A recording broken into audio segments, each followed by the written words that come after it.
8h13, la grande interview avec ce matin François-Noël Buffet. Bonjour François-Noël Buffet. Bonjour. Merci beaucoup d'être avec nous. Vous êtes ministre auprès du ministre d'État, ministre de l'Intérieur. On va dire que vous êtes le bras droit à Beauvau de Bruno Retailleau. Merci beaucoup d'être avec nous ce matin. On va parler d'énormément de choses, de la police municipale, des gens du voyage, des incendies évidemment, d'immigration. Je voulais qu'on commence avec le 14 juillet. Le 14 juillet qui approche.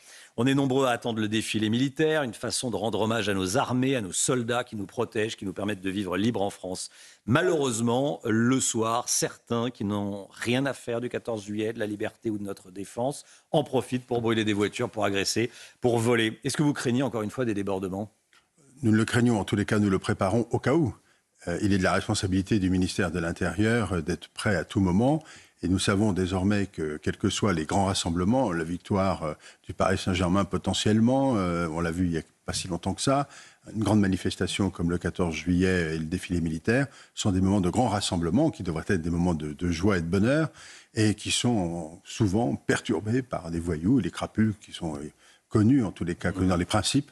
Et donc, nous nous organisons de cette manière-là, de façon à prévenir et à prévoir d'intervenir à tout moment si cela était nécessaire. Le fait que l'on craigne ces violences, qu'est-ce que ça dit de notre pays ? Qu'on craigne ces violences le soir du 14 juillet ? Qu'est-ce que ça dit que de notre pays, qu'il y a sur notre territoire un certain nombre de personnes, qui d'ailleurs au demeurant ne sont pas la grande majorité, bien heureusement, qui sont là pour casser, pour détruire, par plaisir, j'allais presque dire, mais aussi par d'autres pour profiter par des pillages et qui ont une volonté qui ne respectent rien.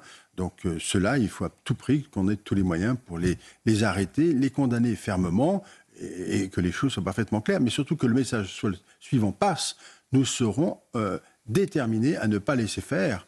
Et je crois qu'il faut que tout le monde comprenne bien que nous avons la possibilité et les moyens, d'ailleurs sous le contrôle du préfet de police de Paris, de pouvoir intervenir et de pouvoir agir. Le préfet de police de Paris, Laurent Nunez, qui est venu plusieurs fois sur le plateau de CNews et dans le studio d'Europe 1 pour expliquer que la police avait fait son travail lors de soirées de violence. La police, elle sait sécuriser, elle sait interpeller. En revanche, la justice ne frappe pas assez fort et libère des délinquants qui ont commis des faits graves, comme des tirs de mortier d'artifice sur des policiers. Ces individus qui commettent ça n'écopent que de sursis. Pour lutter contre l'insécurité, le problème aujourd'hui, c'est la justice. Il y a deux aspects. Sur le plan policier, les doctrines d'emploi sont déterminées, ont évolué et nos policiers savent faire. Sur le plan justice, en France, la responsabilité pénale est une responsabilité individuelle qui n'est pas une responsabilité collective. Et cette responsabilité individuelle, elle est fondée sur la preuve. Et les magistrats, quand ils voient arriver ces personnalités devant eux, essayent de déterminer la preuve et l'exactitude des faits. Donc on a peut-être, je dis bien peut-être, non pas de regretter les décisions de justice, parce que globalement elles sont fermes, disons les choses telles qu'elles sont, mais elles se font aussi sur le droit positif actuel. Donc peut-être faut imaginer une évolution. Vers une responsabilité collective. Pas collective, mais en tous les cas, dès lors qu'un certain nombre d'éléments de preuve par vidéo ou autres ont été rapportés, on puisse effectivement engager les poursuites et condamner. Le message est très important. Le message de la décision de justice est très importante. Au-delà de la décision, c'est son exécution qui doit être la plus rapide et la plus ferme. Il faut que tous ces voyous-là sachent que de toute façon, on ne cédera pas. Et ça, je crois que c'était essentiel comme message. François-Noël Buffet, ministre auprès du ministre de l'Intérieur. Vous êtes en charge de la sécurité du quotidien. Vous avez présenté les principales mesures du projet de loi de réforme de la police municipale. Vous avez dit notamment qu'il était temps d'adapter le cadre juridique aux nouvelles réalités de l'insécurité. Alors, avant de parler des mesures de ce projet de loi, c'est quoi ces nouvelles réalités de l'insécurité ? Je vous donne un exemple, je crois que c'est le plus clair. J'ai été maire pendant 20 ans de ma commune dans le Rhône, à Oulin. Pendant 20 ans, je n'ai pas vécu ce que vivent les maires aujourd'hui. Certes, nous avons eu parfois des problèmes de sécurité, des problèmes d'agression, mais ça restait véritablement très accessoire. Qu'est-ce qui s'est passé ? Ça n'est plus le cas. Ça n'est plus le cas. Les maires sont aujourd'hui à portée de violence. Pourquoi ça a changé ? Passé parce que la société a changé, parce que la violence s'est débridée. La population a changé ? Il y a eu une évolution de la population, incontestablement, mais une partie de cette population s'est débridée.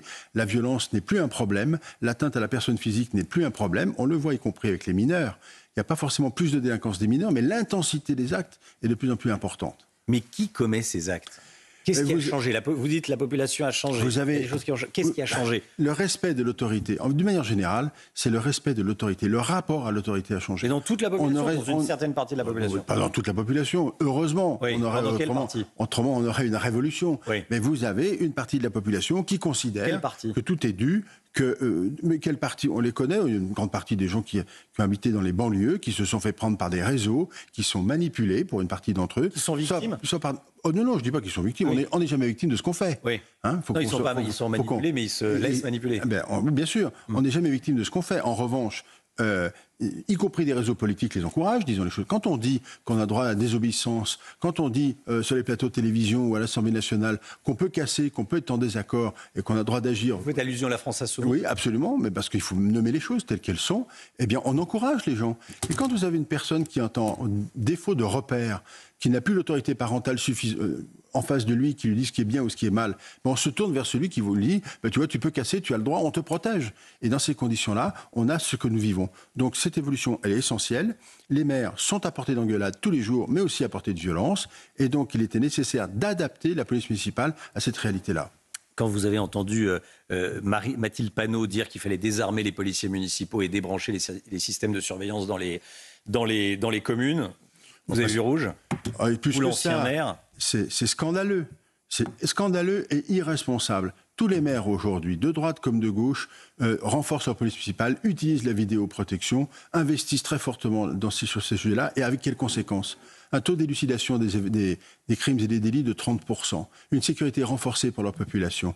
Et ça fonctionne. On travaille avec la justice, une collaboration étroite sur les réquisitions des images pour établir la vérité ou les preuves des crimes. Donc évidemment que Mme Panot tient un discours polémiste, volontariste, qu'on connaît parfaitement chez les filles, mais qui est tout à fait irréaliste et insupportable. François-Noël Buffet, vous allez donner plus de pouvoir aux policiers municipaux. Est-ce que vous n'allez pas être tenté, du coup, de réduire la voilure en termes d'effectifs, peut-être sur les policiers nationaux, en se disant, maintenant, ça va être les communes qui vont s'occuper de la sécurité? Non, justement. Et les nationaux vont faire que de l'enquête et Non, surtout pas. Le but, c'est que les forces de sécurité intérieure, policiers et gendarmes vont continuer de se développer et d'investir le terrain dans la mission nationale qui est la leur de la sécurité publique. Ça, c'est absolument nécessaire. Et on aura dans le continuum de sécurité une troisième force de sécurité qui sont les polices municipales. C'est plus de 20 000 personnes aujourd'hui, avec une possibilité d'augmentation entre 10 et 11 000 d'ici 2030 qui va assurer ce continuum de sécurité dans la police du quotidien avec des pouvoirs supplémentaires. Mais, il faut le préciser, à la main du maire. La police municipale, c'est la police du maire. Ça n'est pas la police de l'État, c'est la police du maire qui s'inscrira en continuum de la police nationale et des forces de sécurité. Pas de mélange. Chacun sa mission, mais on est complémentaires. Est-ce que vous diriez, comme Gérald Darmanin, qu'il n'y a plus aucun endroit safe en France? Tout notre territoire est soumis à des actes de délinquance plus ou moins importants et on le tient pour beaucoup d'ailleurs au narcotrafic. Disons les choses telles qu'elles sont. La drogue aujourd'hui n'est plus réservée à ce que tu aies une élite à une époque ou à quelques personnes. C'est devenu général. On vient notamment d'avoir hier un SIOM sur les Outre-mer, un comité interministériel de l'Outre-mer, excusez-moi, sous la présidence du Premier ministre. Et on a parfaitement identifié que les Antilles, notamment la Guyane, sont une plateforme, un hub d'arrivée pour nous de stupéfiants, de ice notamment pour le Pacifique par exemple. Et que c'est une drogue. C'est une drogue, une drogue de synthèse qui vient des États-Unis et qui arrive chez nous par la Polynésie notamment, mais pas seulement.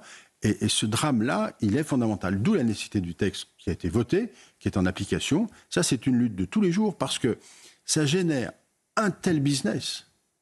Parce que c'est du business aujourd'hui, avec une telle violence pour protéger ce business que tout le territoire est touché. Donc c'est vraiment une mission que nous sommes donnée au ministère de l'Intérieur, au gouvernement, de lutte, mais véritablement déterminée contre ces phénomènes-là. Les outils juridiques, nous les avons maintenant. Je vais vous parler également de quelque chose, d'une information qui a choqué les téléspectateurs de CNews, les auditeurs d'Europe 1 et les Français en général. Ce qui s'est passé dans la Sarthe à Arnage. Un aquapark, une installation gonflable installée sur un lac, a dû fermer au bout de 24 heures à peine, parce que des voyous, des racailles ont envahi le site et le propriétaire était désemparé. Il avait travaillé dessus sur ce projet pendant 1 an. Il avait mis 165 000 €, ça lui avait coûté 165 000 € d'investissement. et il a dû reculer. Ça veut dire qu'il y a des lieux où on ne peut pas faire régner l'ordre, où on recule face à des gamins de 20 ans ou de même de 14-15 ans. L'État français recule face à ces racailles ? L'État français ne recule pas. Ce qui est insupportable, c'est qu'aujourd'hui, quelles que soient les installations que nous avons, et de surcroît ludiques, faites pour les enfants, en plus pendant les périodes de vacances, sont attaquées par des bandes de crapules, qu'on a évoquées tout à l'heure. Dans ces conditions-là, évidemment, nos services sont mobilisés, les enquêtes ont lieu. Dès qu'on les aura attrapés, si je puis dire, m'exprimer de cette façon un peu triviale, ils seront déférés devant la justice et j'espère condamnés. Mais notre réponse, elle doit être ferme. Dans certains lieux, il faut dire les choses comme elles sont, on est dépassé et on n'a pas les outils, que ce soit juridiques ou les outils tout court, de sécurité pour mettre fin à ce type d'agissement. On a le panel pénal est très important. L'enjeu, me semble-t-il, aujourd'hui, c'est l'action la plus déterminée à l'égard des plus jeunes. Et donc, ça va être tout le sujet de la stratégie, le schéma stratégique de prévention de la délinquance que nous allons bientôt publier, rendre public, oui. qui consiste à anticiper le plus tôt possible les déviances des mineurs. Mais quand on dit ça, c'est pas simplement d'être gentil avec une administration, c'est aussi la possibilité demain de pouvoir potentiellement placer en détention, même sur une période extrêmement courte, un jeune mineur pour lui faire comprendre qu'il doit s'arrêter. Je simplifie à outrance la discussion, naturellement. Mais nous avons besoin d'une réponse très très ferme à l'égard des mineurs pour que le message soit parfaitement compris, que ce chemin qu'ils ont choisi ne peut pas continuer. Et ça, notre outil juridique, il est encore peut-être insuffisant. Mais nous allons le faire comprendre aux parents, surtout, parce qu'à 14 ans... Mais dans cette stratégie-là, nous engageons la responsabilité des parents, y compris la responsabilité financière, et potentiellement, imaginer que nous puissions avoir une évolution législative, elle serait obligatoire, en matière de responsabilité pénale. Pour faire payer les parents ? Mais bien sûr. Quand vous êtes parent, vous êtes responsable civilement de vos enfants. Ça, on l'entend beaucoup. Mais dans les faits, il y en a peu qui payent. Oui, parce que souvent, on est dans des familles qui sont en difficulté, mais les principes doivent être là. Et puis, il peut y avoir, on peut imaginer, d'autres mesures qui sont beaucoup plus contraignantes. Vous savez, c'est les allocations familiales qui sont soit obligatoires, soit plutôt facultatives, qui peuvent être à un moment ou à un autre saisies potentiellement. Enfin, je crois que malheureusement, pour une grande partie... Est-ce qu'il ne faut pas le systématiser ? Parce qu'on en parle beaucoup. Moi, je pense que juridiquement, il faut peut-être avoir une évolution sur ce sujet-là, parce que malheureusement, c'est quand on touche au porte-monnaie que les gens commencent à comprendre la réalité. Ça, vous l'avez vu ? Mais je l'ai toujours vu, je l'ai toujours constaté. Ouais. Je voulais qu'on parle également des gens du voyage. En 2024, 1326 grands passages, comme on dit, ont été recensés. Ce sont des installations dans 78 départements, parmi lesquels 570 installations illégales. Plusieurs installations illicites ont déjà été recensées cette année, dont certaines accompagnées d'actes de violence. Le 13 mars dernier, vous avez installé un groupe de travail sur l'accueil des gens du voyage et la lutte contre ces installations illégales qui créent de gros problèmes dans les communes. Où est-ce qu'on en est ?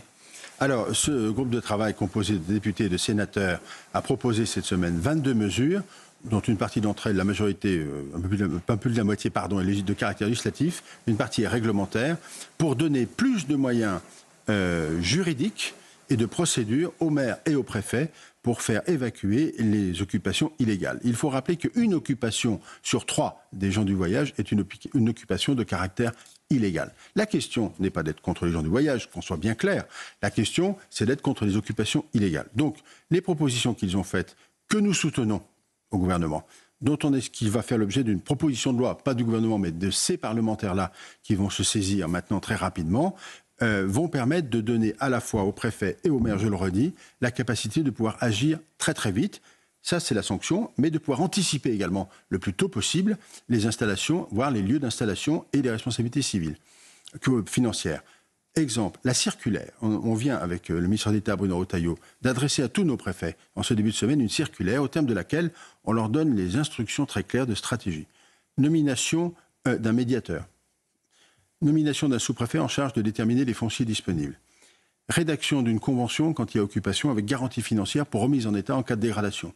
Et surtout, instruction à tous les préfets que dans les conditions juridiques actuelles, si ces conditions-là sont suffisantes, d'engager les procédures d'expulsion sans attendre. Et nous sommes, naturellement, dans cette période très particulière, mobilisés auprès des maires et des préfets pour les aider à ces procédures.